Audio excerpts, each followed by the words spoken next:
नमस्कार जय जगन्नाथ दर्शक बंधु शुभ सकाळ आपण मानकु लिपुन ओडिया न्यूज को स्वागत। आज मु आपण पई ओडिसार बहुत गुड़िए बछा बछा गुरुत्वपूर्ण खबर नहीं कर आसी जे खबर गुड़िक आपण माने जानिबा निहाती जरूरी। तेबे सेथि मध्यरे सुभद्रा योजना, राशन कार्ड, आवास घर, सीएम किसान, पीएम किसान, ई श्रम कार्ड, आजिर पाणीपाग एवं आजिठारु देश में 10 बड़ गुरुत्वपूर्ण नुआ नियम लागू हेबाकु जाउछि। सेथि पई भिडियोटी को शेष पर्यंत देखंतु। ता सहित आपण ए भिडियोटी को केउ जिल्लारु देखुछंती आपणकर जिलार नाम कमेंट माध्यम जणातु एवं आपणक जिला केउथिपाई प्रसिद्ध ताहा मध्य निश्चित भाबरे जणातु। तेबे डेरी न करी चालंतु आजिर समस्त खबर उपरे नजर पकेइबा। आजिर प्रथम खबर वर्णबोधर नुआ संस्करणर हेला लोकार्पण, उन्मोचन कले मुख्यमंत्री। वर्णबोधर नुआ 54 संस्करण को लोकार्पण करिसंती मुख्यमंत्री मोहन माझी। भक्त कवि मधुसूदन राव को पुण्य जन्मतिथि अवसर रे तांकर रचित वर्णबोधर अविकल 54 संस्करण उन्मोचन करिसंती। एहा सह ओडिया वर्णबोध डिजिटल संस्करण को मध्य मुख्यमंत्री उन्मोचन करिसंती।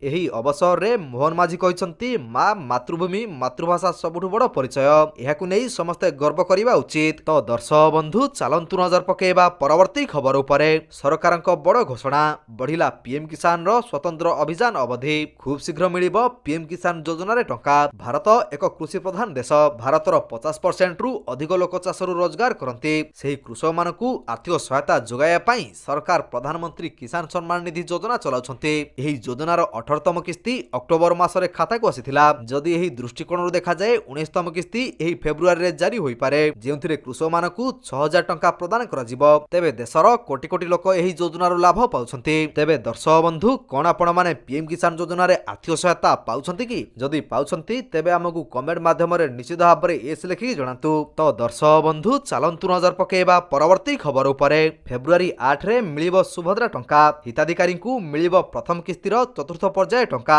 जाजपुररु एहार शुभारंभ करी महिलांक अकाउंट को टंका पठाजिबो। तेबे एही पर्याय रे 20 लाख हिताधिकारी को सुभद्रा टंका मिलियो बोली सूचना दैछंती उपमुख्यमंत्री प्रभाती परिडा। किछि टेक्निकल त्रुटि जगु अनेक महिलांक टंका मिली पारि नाही। बैंक रो एनपीसीआई रे समस्या थिबारु एपरि होईछि, किंतु जेउ हिताधिकारी को एनपीसीआई रे समस्या अछि सेमाने किंतु टंका पाइबाकु योग्य अटंती। सेथि पई चिंता करिवार नाही बोली सुनिश्चित करिसंती प्रभाती परिडा। तेबे खूब शीघ्र बळका महिलांकु सुभद्रा टंका मिलियो बोली से कहिसंती। तेबे दर्शक बंधु आपण माने सुभद्रा टंका पाइछंती कि नाही हमकु कमेंट माध्यम रे निश्चित भाबरे जणातु। तो दर्शक बंधु चालंतु नजर पकेइबा परवर्ती खबर उपरे। Ration card e KYC update. 20,000 सरकारी चाकरिया फेराइलेनी राशन कार्ड। जोगान मंत्री कृष्णचंद्र पात्रंक चरम बाणी परे भूत राशन कार्ड धारी छानिया। मात्र 3 दिन रे 20,000 सरकारी चाकरिया फेराइलेनी राशन कार्ड। पाखापाखि 40 लाख अयोग्य हिताधिकारी माने कळे बळे हाताइथिले राशन कार्ड। तेबे ई केवाईसी अपडेट करूनथिबारु तागिद करिथिले जोगान मंत्री कृष्णचंद्र पात्र। से कहिथिले जदि कोनोसी व्यक्ति राशन कार्ड न फेराइबे पछरे धरा पड़िले कार्यानुष्ठान नियाजिबो, किंतु ठिका चाकरिया अर्थात 11 रु 12,000 दरमा पाउथिया सरकारी चाकरियाक कटिबो नाही राशन कार्ड। तो दर्शक बंधु चालंतु नजर पकेइबा परवर्ती खबर उपरे। पुणी ओडिसा रे 15 लाख लोकंकु मिलिबो घर। सर्वे आरंभ। पूरण हेबो पक्का घर आशा, विकसित हेबो ओडिसा। नूतन प्रधानमंत्री आवास योजना ग्रामीण सर्वेर शुभारंभ करिसंती पंचायत राज मंत्री रवि नारायण नायक। आवास प्लस 2024 आप रे पंजीकृत करथिबा हिताधिकारीक सह आलोचना करा जिवो। राज्यर 15 लाख हिताधिकारीकु एही सुविधा मिलिबो। एही आवेदन प्रक्रिया 2025 मार्च 31 पर्यंत रहिछि। एहा सह मनरेगा रे कर्म नियुक्ति, स्वच्छ भारत योजना रे शौचालय और उज्ज्वला योजना रे रंधन गैस भी प्रदान करा जिवो। तो दर्शक बंधु चालंतु नजर पकेइबा परवर्ती खबर उपरे। कृषकଙ୍କୁ मिलिबो 5 लाख टंका। जानंतु किसान क्रेडिट कार्ड रे केमिति करिवे आवेदन। अर्थमंत्री निर्मला सीतारमण संसद रे तांकर अष्टम बजेट उपस्थापन करिसंती। से तांको बजेट भाषण रे विकसित भारतर दृष्टिकोण उपस्थापन करिसंती। एही क्रम रे से एही बजेट रे किसान क्रेडिट कार्ड रो समय सीमा 5 लाख टंका को वृद्धि करी चासी मानकु एक बड़ उपहार दैछंती। कहि रखुछु जे ए पर्यंत चासी माने चाष पई किसान क्रेडिट कार्ड रे केवल 3 लाख टंकार सीमा पाउथिले। तेबे वर्तमान अर्थमंत्री चासी मानकु एक बड़ उपहार दैछंती। ए पर्यंत चासी माने केसीसी माध्यम रे केवल 3 लाख टंका पर्यंत ऋण पाउथिले, जाहाकु 2025 बजेट रे 5 लाख टंका को वृद्धि करा जायछि। तो दर्शक बंधु चालंतु नजर पकेइबा परवर्ती खबर उपरे। 5 लाख महिलांकु 2 कोटी पर्यंत ऋण। मोदी सरकारक तृतीय कार्यकालर पूर्णांग बजेट उपस्थापित होईछि। अर्थमंत्री निर्मला सीतारमण चासी, युवक एवं ମହିଳାମାନଙ୍କ ପାଇଁ ଅନେକ ବଡ଼ ଘୋଷଣା କରିଛନ୍ତି। ଅର୍ଥମନ୍ତ୍ରୀ ତାଙ୍କ ଭାଷଣରେ କହିଛନ୍ତି ଯେ ଆଗାମୀ 5 ବର୍ଷ ମଧ୍ୟରେ ଫାର୍ଷ୍ଟ ଟାଇମ୍ ଏଣ୍ଟରପ୍ରେନ୍ୟୋର ଯୋଜନା ଅଧୀନରେ 5 ଲକ୍ଷ SC/ST ସମ୍ପ୍ରଦାୟର ମହିଳାଙ୍କୁ 2 କୋଟି ଟଙ୍କା ପର୍ଯ୍ୟନ୍ତ ଋଣ ପ୍ରଦାନ କରାଯିବ। ତ ଦର୍ଶକ ବନ୍ଧୁ, ଚାଲନ୍ତୁ ନଜର ପକାଇବା ପରବର୍ତ୍ତୀ ଖବର ଉପରେ। ଗାଡ଼ି ମାଲିକଙ୍କ ଅଡୁଆ ବଢ଼ିବ, ବୀମା ନଥିଲେ ଜାରି ହେବ ଇ ଚାଲାଣ। ଏବେ କଟିବ ଇ ଚାଲାଣ। ମୋଟରଯାନରେ ବୀମା ନଥିଲେ ଫସି ପାରନ୍ତି ଗାଡ଼ି ମାଲିକ। ଗତକାଲି ଠାରୁ ରାଜ୍ୟର ବିଭିନ୍ନ ଜାତୀୟ ରାଜପଥରେ ଥିବା ମୋଟ 22ଟି ଟୋଲ୍ ଗେଟ୍ରେ ଏହା କାର୍ଯ୍ୟକାରୀ ହୋଇଛି। ଏନେଇ ରାଜ୍ୟ ପରିବହନ ପ୍ରାଧିକରଣ ପକ୍ଷରୁ ସମସ୍ତ ପ୍ରକ୍ରିୟା ଶେଷ ହୋଇଥିବା ଜଣାପଡ଼ିଛି। ତେବେ ଇ ଡିଟେକ୍ସନ ପ୍ରକ୍ରିୟାରେ ଗାଡ଼ି ମାଲିକଙ୍କୁ ଜାରି ହେବ ଇ ଚାଲାଣ। ପ୍ରକାଶ ଯେ ମୋଟରଯାନ ଆଇନର ଧାରା 146 ଅନୁଯାୟୀ ପ୍ରତ୍ୟେକ ମୋଟରଯାନ ବୈଧ ବୀମାଭୁକ୍ତ ହେବା ବାଧ୍ୟତାମୂଳକ। ତ ଦର୍ଶକ ବନ୍ଧୁ, ଚାଲନ୍ତୁ ନଜର ପକାଇବା ପରବର୍ତ୍ତୀ ଖବର ଉପରେ। ଡିସ୍କମ୍କୁ 4,950 କୋଟିର ପ୍ରୋତ୍ସାହନ। ଅକ୍ଟୋବର ସୁଦ୍ଧା ପିଏମ୍ ସୂର୍ଯ୍ୟଘର ଯୋଜନାରେ ଯୋଡ଼ି ହେବେ ଆଉ 20 ଲକ୍ଷ ଘର। ପିଏମ୍ ସୂର୍ଯ୍ୟଘର ଯୋଜନା ଭାରତ ସରକାରଙ୍କ ଏକ ମହତ୍ୱାକାଂକ୍ଷୀ ଯୋଜନା।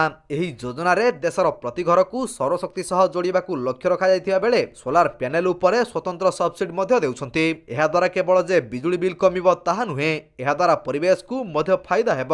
ତେବେ ଏହି ଯୋଜନାରେ 3 ବର୍ଷ ମଧ୍ୟରେ 1 କୋଟି ଘରେ ସୋଲାର ପ୍ୟାନେଲ ଲଗାଯିବାକୁ ଯୋଜନା କରାଯାଇଛି। ତ ଦର୍ଶକ ବନ୍ଧୁ, ଚାଲନ୍ତୁ ନଜର ପକାଇବା ପରବର୍ତ୍ତୀ ଖବର ଉପରେ। କେନ୍ଦ୍ର ବଜେଟରେ ଚାଷୀଙ୍କ ପାଇଁ ବଡ଼ ଘୋଷଣା। ବଢ଼ିଲା କିଷାନ କ୍ରେଡିଟ୍ କାର୍ଡର ଲିମିଟ୍। ଆରମ୍ଭ ହେବ ପ୍ରଧାନମନ୍ତ୍ରୀ ଧନଧାନ୍ୟ ଯୋଜନା। ବଜେଟରେ ଚାଷୀଙ୍କ ପାଇଁ ବଡ଼ ଘୋଷଣା ହୋଇଛି। ଅର୍ଥମନ୍ତ୍ରୀ ନିର୍ମଳା ସୀତାରମଣ ଆଜି ସଂସଦରେ ବଜେଟ ଉପସ୍ଥାପନ କରି ଚାଷୀଙ୍କ ପାଇଁ ବଡ଼ ଘୋଷଣା କରିଛନ୍ତି। ପ୍ରଧାନମନ୍ତ୍ରୀ ଧନଧାନ୍ୟ ଯୋଜନାର ଘୋଷଣା କରିବା ସହିତ ଅର୍ଥମନ୍ତ୍ରୀ ନିର୍ମଳା ସୀତାରମଣ କିଷାନ କ୍ରେଡିଟ୍ କାର୍ଡର ଲିମିଟ୍ ମଧ୍ୟ କେନ୍ଦ୍ର ସରକାର ବୃଦ୍ଧି କରିଥିବା ନେଇ ଘୋଷଣା କରିଛନ୍ତି। ପୂର୍ବରୁ ଏହା 3 ଲକ୍ଷ ଟଙ୍କା ରହିଥିବା ବେଳେ ଏବେ ଏହାକୁ 5 ଲକ୍ଷ ଟଙ୍କାକୁ ବୃଦ୍ଧି କରାଯାଇଛି। ଅର୍ଥମନ୍ତ୍ରୀ ଆହୁରି ମଧ୍ୟ କହିଛନ୍ତି ଯେ ଏହି ବଜେଟ ବିକାଶକୁ ନୂଆ ଦିଗ ଦେବ। ତ ଦର୍ଶକ ବନ୍ଧୁ, ଚାଲନ୍ତୁ ନଜର ପକାଇବା ପରବର୍ତ୍ତୀ ଖବର ଉପରେ। ଓଡ଼ିଶାର ପ୍ରତି ଜିଲ୍ଲାରେ ହେବ ସମ୍ ହସ୍ପିଟାଲ। ତୃଣମୂଳ ସ୍ତରର ଲୋକଙ୍କୁ ସୁଲଭ ତଥା ଗୁଣବତ୍ତା ବିଶିଷ୍ଟ ସ୍ୱାସ୍ଥ୍ୟ ସେବା ଦେବାକୁ ପ୍ରତି ଜିଲ୍ଲାରେ ସମ୍ ହେଲ୍ଥ କେୟାର ସର୍ଭିସେସ୍ ପକ୍ଷରୁ 50 ଶଯ୍ୟା ବିଶିଷ୍ଟ ମଲ୍ଟି ସ୍ପେଶାଲିଟି ହସ୍ପିଟାଲ ସ୍ଥାପନ କରାଯିବ। ରାଜ୍ୟରେ ସ୍ୱାସ୍ଥ୍ୟ ସେବାକୁ ତ୍ୱରାନ୍ୱିତ କରିବା ନିମନ୍ତେ ସମ୍ ହେଲ୍ଥ କେୟାର ସର୍ଭିସେସ୍ ପକ୍ଷରୁ ଏକ ବିସ୍ତୃତ ଯୋଜନା ହାତକୁ ନିଆଯାଇଛି। ଏହି ପରିପ୍ରେକ୍ଷୀରେ ସଂସ୍ଥା ପକ୍ଷରୁ ରାଜ୍ୟ ସରକାରଙ୍କୁ ପ୍ରଦାନ କରାଯାଇଥିବା ପ୍ରସ୍ତାବ ଗୃହୀତ ହୋଇଛି ବୋଲି ରବିବାର ଉତ୍କର୍ଷ ଓଡ଼ିଶା କାର୍ଯ୍ୟକ୍ରମରେ ଘୋଷଣା କରାଯାଇଛି। ଓଡ଼ିଶାର ସ୍ୱାସ୍ଥ୍ୟ ଓ ପରିବାର କଲ୍ୟାଣ ମନ୍ତ୍ରୀ ଡକ୍ଟର ମୁକେଶ ମହାଲିଙ୍ଗ ଓ ସ୍ୱାସ୍ଥ୍ୟ ବିଭାଗର କମିଶନର କମ୍ ସେକ୍ରେଟାରୀ ଏସ୍ ଅସ୍ୱିତଙ୍କ ଉପସ୍ଥିତିରେ ଏହି ଘୋଷଣା କରାଯାଇଥିଲା। ତ ଦର୍ଶକ ବନ୍ଧୁ, ଚାଲନ୍ତୁ ନଜର ପକାଇବା ପରବର୍ତ୍ତୀ ଖବର ଉପରେ। ରାଜଧାନୀରେ ଆଉ ଦେଖିବାକୁ ମିଳିବନି ଟ୍ରାଫିକ ଭିଡ଼। 7,000 କୋଟି ଟଙ୍କାର ଯୋଜନା କରିଛନ୍ତି ରାଜ୍ୟ ସରକାର। ଟ୍ରାଫିକ ଭିଡ଼ ନିୟନ୍ତ୍ରଣ ପାଇଁ ସରକାର ପାଖାପାଖି 7,000 କୋଟି ଟଙ୍କାର ଯୋଜନା କରିଛନ୍ତି। ଏଣିକି ଆଉ ସ୍ମାର୍ଟ ସିଟିର ଲୋକମାନଙ୍କୁ ଟ୍ରାଫିକ ସମସ୍ୟାର ସମ୍ମୁଖୀନ ହେବାକୁ ପଡ଼ିବ ନାହିଁ। ଏଣିକି ଖୋଲା ରାସ୍ତା ଯାତାୟାତ କରିପାରିବେ ରାଜଧାନୀବାସୀ। ଟ୍ରାଫିକ ଜାମ୍ରୁ ମୁକ୍ତି ପାଇପାରିବେ। ଏନେଇ ଏକ ବଡ଼ ଯୋଜନା କରିଛନ୍ତି ରାଜ୍ୟ ସରକାର, ଯାହାକି ବହୁତ ଶୀଘ୍ର କାର୍ଯ୍ୟକାରୀ ହେବ ବୋଲି କୁହାଯାଉଛି। ତ ଦର୍ଶକ ବନ୍ଧୁ, ଚାଲନ୍ତୁ ନଜର ପକାଇବା ପରବର୍ତ୍ତୀ ଖବର ଉପରେ। 21 ଦିନରେ ବୁଡ଼ ପକାଇଲେଣି 34 କୋଟି ଶ୍ରଦ୍ଧାଳୁ। 4 ଯାଏଁ ସହର ଭିତରକୁ ଯାନବାହନ ଚଳାଚଳ ବନ୍ଦ। ପ୍ରୟାଗରାଜରେ ଚାଲୁଥିବା ଦିବ୍ୟ ମହାକୁମ୍ଭର ଆଜି 22ତମ ଦିନ। ଗତକାଲି ସୁଦ୍ଧା 72 ଲକ୍ଷ ଭକ୍ତ ସଙ୍ଗମରେ ବୁଡ଼ ପକାଇଥିବା ବେଳେ ବର୍ତ୍ତମାନ ପର୍ଯ୍ୟନ୍ତ 34 କୋଟିରୁ ଅଧିକ ଭକ୍ତ ପବିତ୍ର ବୁଡ଼ ପକାଇଛନ୍ତି। ମହାକୁମ୍ଭ 13 ଜାନୁଆରୀରୁ ଆରମ୍ଭ ହୋଇଥିଲା। ସରକାରଙ୍କ ଠାରୁ ପ୍ରଶାସନ ପର୍ଯ୍ୟନ୍ତ ପ୍ରସ୍ତୁତି ଚରମ ସୀମାରେ ରହିଥିବାରୁ ବସନ୍ତ ପଞ୍ଚମୀ ଅବସରରେ ତୃତୀୟ ଅମୃତ ସ୍ଥାନ ଅନୁଷ୍ଠିତ ହେବ। ତ ଦର୍ଶକ ବନ୍ଧୁ, ଚାଲନ୍ତୁ ନଜର ପକାଇବା ପରବର୍ତ୍ତୀ ଖବର ଉପରେ। ଫେବୃଆରୀରେ ହେବ ପ୍ରବଳ ଖରା। ସ୍ୱାଭାବିକ ଠାରୁ 5 ଡିଗ୍ରୀ ଉପରେ ରହିବ ପାରଦ। ଆଭ୍ୟନ୍ତରୀଣ ଓଡ଼ିଶା ଅପେକ୍ଷା ଅଧିକ ଜଳିବ ଉପକୂଳ ଓଡ଼ିଶା। ତାତି ସହ ଅସ୍ତବ୍ୟସ୍ତ କରିବ ଅସହ୍ୟ ଗୁଳୁଗୁଳି। ଦୀର୍ଘମିଆଦୀ ଆକଳନରେ ଏହି ପୂର୍ବାନୁମାନ କରିଛି ଭାରତୀୟ ପାଣିପାଗ ବିଭାଗ। ବିଶେଷ କରି ଓଡ଼ିଶାର ଅଧିକାଂଶ ଅଞ୍ଚଳରେ ତାତି ବୃଦ୍ଧି ପାଇଁ ୟେଲୋ ମାର୍କ ଦିଆଯାଇଛି। ସେପଟେ ଗତ 24 ଘଣ୍ଟାରେ ଝାରସୁଗୁଡ଼ାର ତାତି 35 ଡିଗ୍ରୀ ଛୁଇଁଥିବା ବେଳେ ଆସନ୍ତା 5 ଦିନ ପର୍ଯ୍ୟନ୍ତ ଆହୁରି ତାତି ବୃଦ୍ଧି ପାଇବ ବୋଲି ପାଣିପାଗ କେନ୍ଦ୍ର କହିଛି। ତ ଦର୍ଶକ ବନ୍ଧୁ, ଚାଲନ୍ତୁ ନଜର ପକାଇବା ପରବର୍ତ୍ତୀ ଖବର ଉପରେ। ପାକିସ୍ତାନୀ ସେନା ଉପରେ ବଲୁଚିସ୍ତାନରେ ବଡ଼ ଆକ୍ରମଣ। ରାତିସାରା ଗୁଳି ବିନିମୟ, 17 ସୈନିକ ମୃତ। ପାକିସ୍ତାନୀ ସେନା ଉପରେ ବଲୁଚିସ୍ତାନରେ ବଡ଼ ଆକ୍ରମଣ। ରାତିସାରା ଗୁଳି ବିନିମୟ, 17 ସୈନିକ ମୃତ। ପାକିସ୍ତାନୀ ସେନା ଉପରେ ବଲୁଚିସ୍ତାନରେ ହୋଇଛି ବଡ଼ ଆକ୍ରମଣ। ପାକିସ୍ତାନର ବଲୁଚିସ୍ତାନରେ ବିଚ୍ଛିନ୍ନତାବାଦୀମାନେ ପାକିସ୍ତାନ ସେନା ଉପରେ ବଡ଼ ଆକ୍ରମଣ କରିଛନ୍ତି। ବିଳମ୍ବିତ ରାତିରେ ହୋଇଥିବା ଏହି ଆକ୍ରମଣରେ 17 ଜଣ ସୈନିକ ପ୍ରାଣ ହରାଇଛନ୍ତି। ପାକିସ୍ତାନୀ ଗଣମାଧ୍ୟମ ସୂତ୍ରରୁ ପ୍ରକାଶ ଯେ ବଲୁଚିସ୍ତାନର କଲା ଜିଲ୍ଲା ମଙ୍ଗୁଚର ଅଞ୍ଚଳରେ ସୀମାନ୍ତ କର୍ପସ କ୍ୟାମ୍ପ ଉପରେ ଏକ ସଶସ୍ତ୍ର ଗୋଷ୍ଠୀ ଆକ୍ରମଣ କରିଥିଲା। ତ ଦର୍ଶକ ବନ୍ଧୁ, ଚାଲନ୍ତୁ ନଜର ପକାଇବା ପରବର୍ତ୍ତୀ ଖବର ଉପରେ। तो दर्शक बंधु प्रत्येक दिन होईपरि सकाळ एवं संध्यार समस्त गुरुत्वपूर्ण खबर गुड़िक देखिया पाई आम चैनल को सब्सक्राइब कर दियंतु काहेकि ना प्रत्येक दिन एहीपरि बछा बछा खबर गुड़िए आमे आपण मानक पाई नेई कर आसुछु जहार अपडेट आपण माने आम चैनल माध्यम रे पाई परिबे। तेणु चैनल को सब्सक्राइब करी बेल आइकन को ऑल रे प्रेस करिया पाई जमारू भूलंतु नाही। वीडियोटी को शेष पर्यंत देखिथिबारु आपनकु बहुत बहुत धन्यवाद। जय जगन्नाथ।